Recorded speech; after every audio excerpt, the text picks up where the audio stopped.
mempersiapkan hati dan pikiran kita arahkan kepada Tuhan di dalam doa.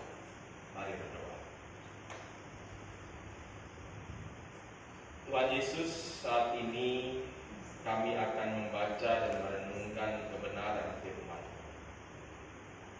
Diamkanlah semua suara-suara di sekitar kami, kecuali suara Tuhan saja, sehingga kami mampu untuk mendengarkan suara Tuhan dalam hati dan pikiran kami, sehingga semua itu juga kembali kami pahami untuk kami lakukan dalam kehidupan kami. Berkati kami semua melalui firman Tuhan, setelah kami menyerahkan renungan dan juga pelaksanaan firman-Mu ini hanya kepada Tuhan Yesus. Amin. Saya mengundang umat berdiri. Kita akan mendengarkan firman Tuhan yang akan dibacakan dari Alkitab Hosea.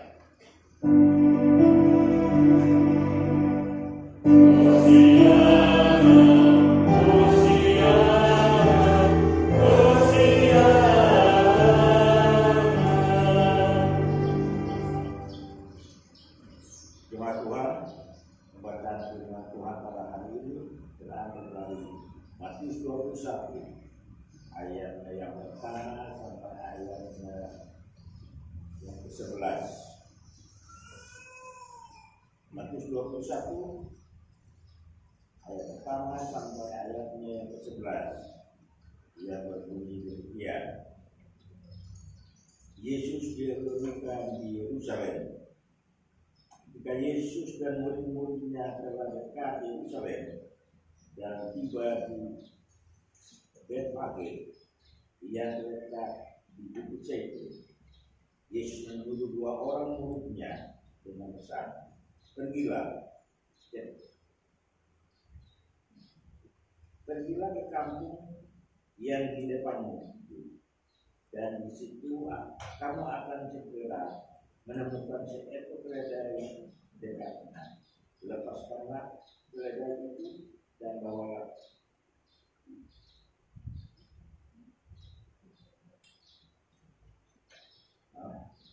Dengan pesan, pergilah ke kampung yang di depanmu, dan di situ kamu akan segera menemukan seekor keledai betina.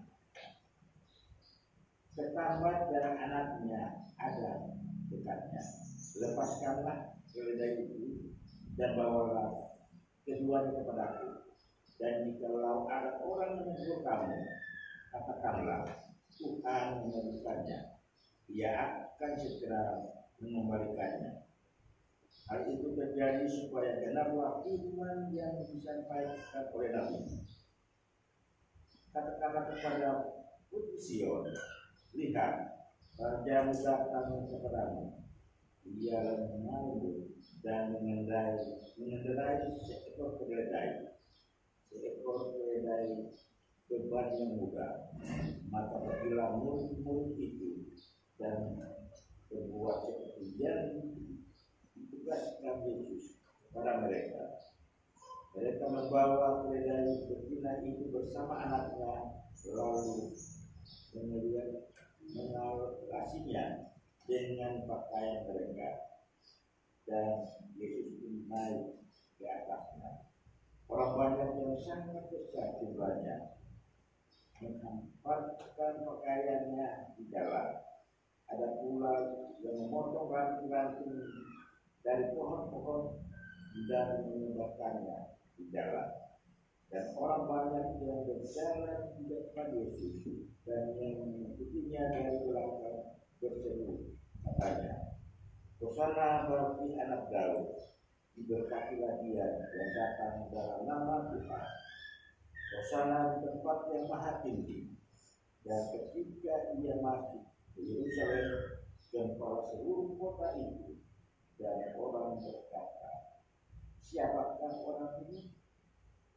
Dan orang banyak itu menyahut, inilah Nabi Yesus dari Nazaret di Galilea. Demikianlah pembacaan firman Tuhan.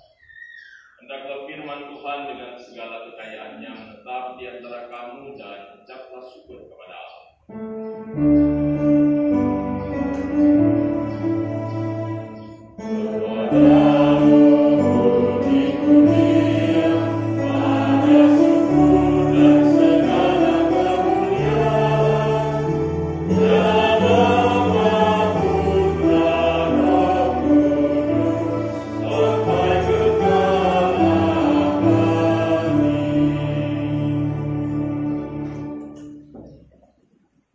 Bapak saudara yang terkasih dalam Tuhan Yesus Kristus, di dalam tradisi gereja, hari Minggu ini disebut juga dengan istilah hari Minggu Palma, atau juga seringkali disebut sebagai hari Minggu Sengsara. Hari Minggu Palma atau hari Minggu Sengsara ini selalu akan dilaksanakan 1 minggu sebelum pelaksanaan Hari Raya Paskah, yang kita tahu akan kita laksanakan bersama-sama hari Minggu depan, di tanggal 4 April. Kata Palma sendiri atau istilah Palma sendiri itu diambil dari kisah yang disampaikan di dalam pembacaan Alkitab dalam Injil-Injil yang bercerita tentang kedatangan Yesus di Yerusalem. Sama seperti halnya Injil Matius 21 ayat 1 sampai 11 yang menjadi dasar renungan kita pada hari ini. Jadi kita lihat di dalam salah satu cerita atau dalam salah satu bagian kisah itu dikatakan ada orang-orang yang menghamparkan daun-daun pohon palm atau palma atau palem. Meskipun di dalam Injil Matius tidak disebutkan, tetapi kalau kita membaca kisah yang serupa di dalam Injil lain, khususnya dalam Injil Yohanes misalnya, itu disebutkan dengan jelas bahwa daun-daun yang dihamparkan adalah daun palem. Jadi itulah yang kemudian diambil sebagai sebuah istilah yang menjadikan minggu ini disebut sebagai Minggu Palma. Nah, dalam tradisi gereja Katolik itu biasanya daun-daun palem itu juga menjadi sebuah simbol yang selalu ada. Ya, kalau kita berkunjung ke saudara-saudara kita umat Katolik, pasti di rumahnya itu kita lihat ada daun palma yang memang biasanya akan dibawa kalau ibadah Minggu Palma ini. Nah, biasanya setelah mereka membawa daun-daun palma itu atau daun-daun palem itu, maka daun palem yang sudah dibawa itu kemudian akan disimpan. Biasanya diletakkan di atas atau di bersama-sama dengan salib begitu ya. Dan nanti ternyata 1 tahun kemudian, saat kemudian tahun gereja memasuki masa Rabu-Abu, maka daun palma itulah yang akan digunakan untuk membuat abu yang biasanya ditorehkan di dahi dalam bentuk salib. Nah, tradisi ini mulai juga dilakukan oleh gereja-gereja Protestan khususnya GPIB. Tradisi tentang Rabu Abu, di mana mengingatkan kita semua tentang betapa kita ini memang penuh dengan keterbatasan karena kita dari abu. Nah, pembacaan-pembacaan Alkitab yang biasanya digunakan di dalam ibadah Minggu Palma ini memang tadi saya katakan selalu akan biasanya sebagian besar diambil dari bacaan-bacaan yang mengisahkan tentang perjalanan atau masuknya Yesus ke Yerusalem. Kalau kita lihat ada 4 Injil yang semuanya itu menceritakan hal yang serupa, gitu ya. Di semua Injil kisah tentang Yesus dielungkan di Yerusalem ini memang semua diceritakan.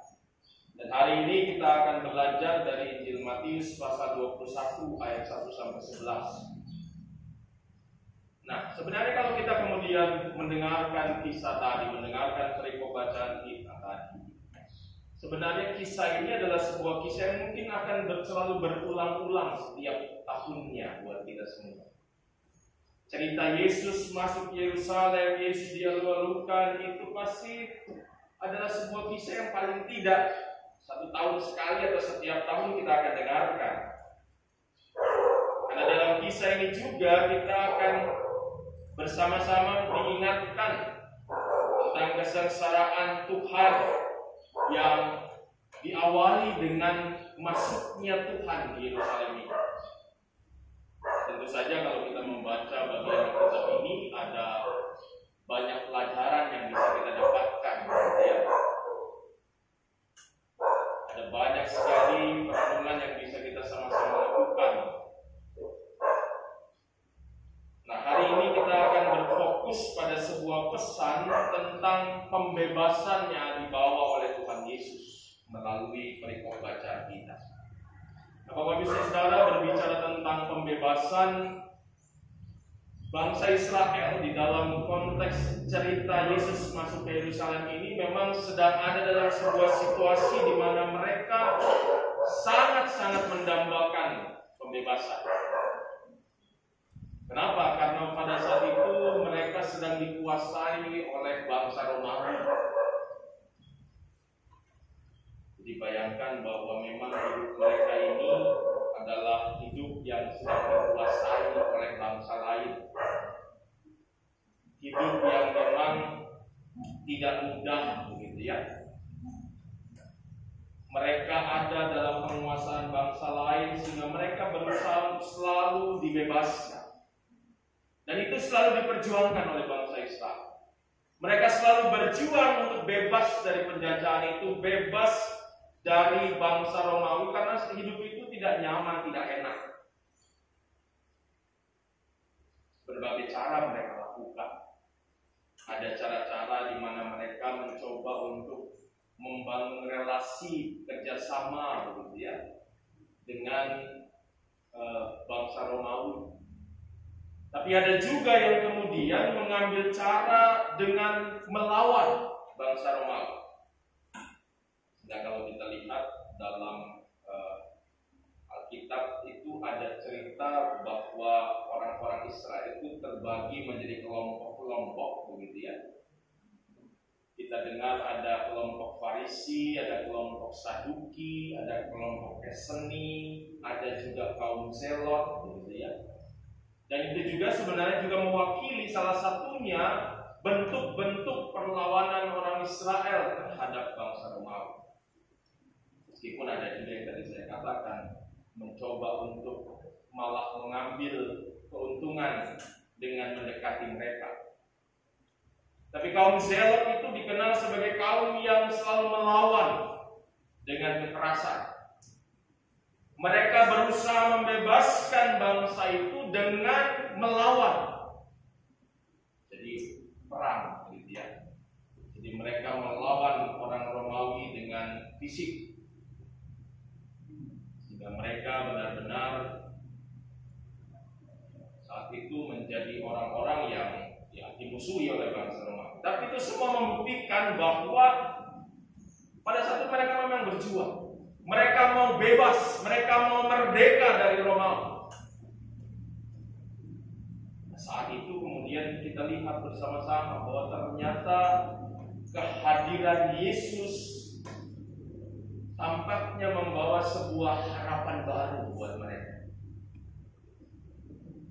Kenapa? Karena kita tahu bahwa Yesus hadir dalam pelayanannya, Yesus hadir di tengah-tengah kehidupan bangsa Israel dengan kemudian menunjukkan begitu banyak pekerjaan-pekerjaan yang luar biasa.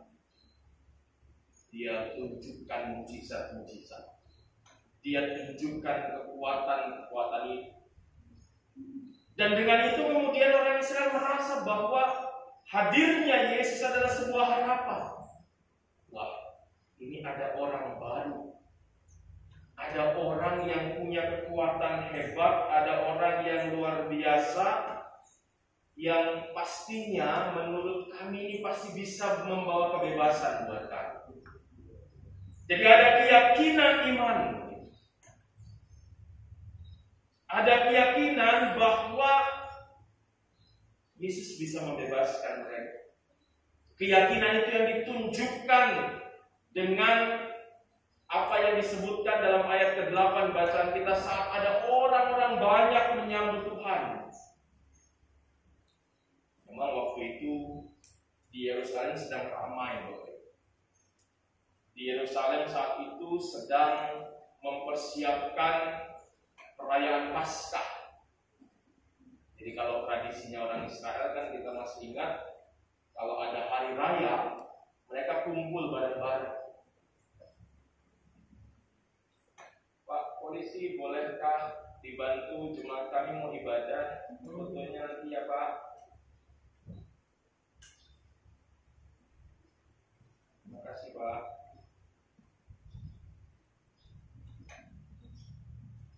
Jadi mereka kumpul bareng-bareng. Mereka kumpul dengan sebagai tradisi mereka bersama-sama. Mereka ada di Yerusalem untuk merayakan Paskah. Tapi bedanya Paskah pada waktu itu yang dirayakan berbeda dengan Paskah yang kita rayakan bersama-sama. Masih ada yang ingat nggak kira-kira apa bedanya Paskah di zaman orang Israel dulu dengan Paskah kita sekarang? Kalau Paskah dulu itu merayakan keluarnya orang Israel dari Mesir. Kalau Paskah sekarang kan kita rayakan sebagai sebuah bentuk kita mengingat rayakan karya Tuhan, kebangkitan Tuhan buat kita. Tapi bahwa ada makna pembebasan di sana, ada makna yang hebat di sana, memang benar-benar punya kesamaan gitu ya. Dan dalam tradisi itu mereka kumpul bareng-bareng sehingga memang Yerusalem ada dalam sebuah kondisi ramai sekali waktu itu. Jadi mereka sedang ramai dan ditambah lagi ada orang-orang yang mungkin mengikuti Yesus begitu ya. Karena perjalanan Yesus ini kan dari satu kota ke kota yang lain ada orang-orang ikut tambah ramai. Dan kita lihat bagaimana orang ramai itu menyambut Yesus. Bayangkan Bapak Ibu, mereka menyambut Yesus, mereka menghamparkan pakaiannya di jalan. Artinya bahwa ini adalah sebuah simbol bahwa orang-orang itu sangat menghormati Yesus waktu itu. Bayangkan baju mereka, ini baju kan sebuah simbol kehormatan juga kan. Kita kalau nggak pakai baju dibilang nggak punya kehormatan. Di saat mereka meletakkan baju mereka, mereka menghormati Yesus. Kenapa? Karena juga ada dasar bahwa mereka meyakini dengan apa yang mereka lihat, apa yang mereka dengar, Yesus akan bisa membebaskan mereka. Keyakinan mereka benar-benar menunjukkan bahwa mereka percaya Yesus bisa bebaskan mereka dari bangsa Romawi. Yesus bisa bebaskan mereka dari penjajahan itu. Jadi orang Israel tampaknya sedang ada dalam sebuah euforia, semangat yang luar biasa. Mereka ada dalam sebuah situasi di mana mereka melihat, oh ini ada idola baru. Ada harapan yang baru dari sosok Yesus yang punya kuasa, yang punya kekuatan, yang mereka percaya itu bisa membebaskan mereka. Jadi saya bayangin itu orang Israel kayak film-film superhero. Kalau film-film superhero kan kita lihat, apakah mungkin contohnya Superman atau Spider-Man begitu ya. Pasti akan banyak orang ini yang akan mengharapkan kehadirannya. Karena mereka tahu ini Superman hebat, punya kekuatan yang luar biasa. Spider-Man juga seperti itu. Mereka ini adalah orang-orang yang menolong orang-orang itu. Jadi saya bayangin orang Islam itu dalam kondisi seperti itu. Mereka punya keyakinan yang baru, harapan yang baru yang membuat mereka berbunga-bunga, senang sekali. Sehingga kemudian mereka tunjukkan itu juga dengan berseru Hosana saat Yesus hadir di tengah-tengah mereka. Di seruan ini sebenarnya Bapak Ibu, kalau dalam artiannya, ini adalah sebuah seruan harapan. Mereka menyatakan Hosana dengan arti bahwa mereka minta tolong Tuhan selamatkan kami. Jadi seruan Hosana ini sebuah seruan bahwa mereka berharap Yesus bisa menyelamatkan mereka. Dengan keyakinan, dengan apa yang mereka yakini, mereka percaya itu. Jadi saat kita lihat kisah perikop ini menyatakan Yesus dielulukan, Yesus dipuji-puji, hadirnya luar biasa dihormati, itu artinya bahwa memang saat itu orang-orang merasa Yesus ini adalah sosok yang bisa membebaskan mereka, membebaskan dalam kaitan dengan penjajahan bangsa Romawi. Tetapi Bapak Ibu Saudara, ternyata harapan yang dimiliki oleh orang-orang Israel itu berbeda dengan apa yang direncanakan Tuhan Yesus. Kehadiran Yesus saat itu bukan dengan maksud untuk membebaskan mereka dari Romawi. Sehingga kemudian simbol-simbol digunakan Yesus. Kita lihat Yesus waktu itu datang naik apa Bapak Ibu? Keledai. Keledai ini kan sebuah simbol, ya orang bilang, bahkan seringkali kan yang namanya keledai ini dipandang rendah begitu ya. Keledai ini bodoh, keledai ini mungkin malas, tapi sebenarnya dia punya kekuatan. Sehingga ada peribahasa kan, jangan jatuh ke lubang yang sama, itu cuma keledai. Jadi simbol Yesus masuk menaiki keledai adalah sebuah simbol bahwa Yesus ini bukan hadir secara politis, bukan hadir untuk membebaskan mereka dari Romawi. Kalau Yesus hadir secara politis, Yesus nggak naik keledai. Yesus akan naik kuda.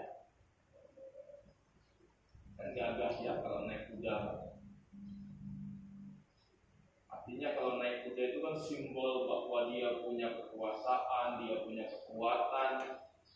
Artinya simbol itu menggambarkan dia hadir dalam sebuah simbol kekuatan. Tapi Yesus tidak hadir dengan kuda. Yesus hadir dengan keledai, menunjukkan bahwa Yesus pada saat itu merasa bahwa tujuannya memang bukan untuk menunjukkan kepada bangsa Israel, saya ini kuat, saya ini hebat. Sebaliknya, Yesus datang dalam kerendahan hati. Dia datang untuk menggenapi sebuah nubuatan yang dicatat di dalam kitab Sakaria pasal 9 ayat 9 dan 10. Dia datang membawa damai. Jadi kehadiran Yesus itu bukan malah membawa peperangan, permusuhan, tetapi Yesus mau membawa damai dan Yesus juga mau membebaskan orang. Jadi kehadiran Yesus bukan membebaskan mereka dari bangsa Romawi, tapi membebaskan mereka dari dosa-dosa mereka. Membebaskan mereka dari hubungan yang tidak baik dengan Tuhan Allah.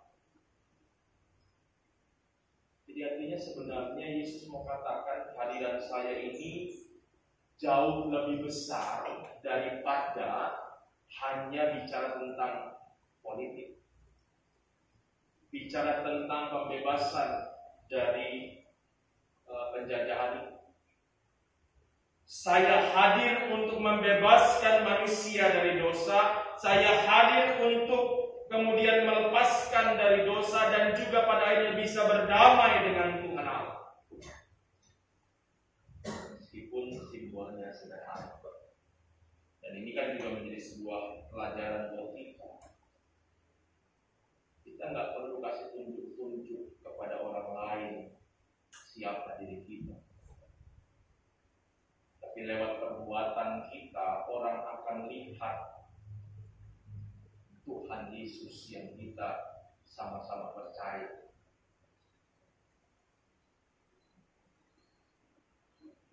Jangan malah kemudian kita senang pakai simbol-simbol. Kan saya lihat banyak orang Kristen itu senang pakai kalung salib besar-besar begitu ya. Pakai kalung salib besar-besar tapi kerjanya berkelahi sama orang. Kerjanya kemudian ngomongin orang. Bagaimana kita jadi kesaksian untuk ini? Dia sudah hadir buat kita. Yesus hadir untuk menyelamatkan kita semua. Jadi kita juga bersyukur kalau hari ini pesan ini juga kita peroleh. Pesan ini mengingatkan kita bahwa kita punya Tuhan yang mengasihi kita. Tuhan yang menyelamatkan kita. Tuhan yang membebaskan kita dari dosa. Kita syukuri. Dan syukur kita harus kita nyatakan dengan kita melakukan segala sesuatu dalam kehidupan kita seturut dengan kehendak Tuhan. Bila kita belajar dari Tuhan Yesus untuk selalu membawa damai dimanapun kita berada. Kita membawa sukacita dimanapun kita berada. Sehingga lewat kehidupan kita ini orang bisa melihat Tuhan. Orang bisa merasakan kasih Tuhan, merasakan sukacita dari Tuhan. Mereka pun bisa merasakan damai. Sehingga dunia pun akan menjadi damai. Dimanapun kita berada, damai akan terwujud. Jadi kita mulai dari kita masing-masing. Hiduplah berdamai dengan orang lain.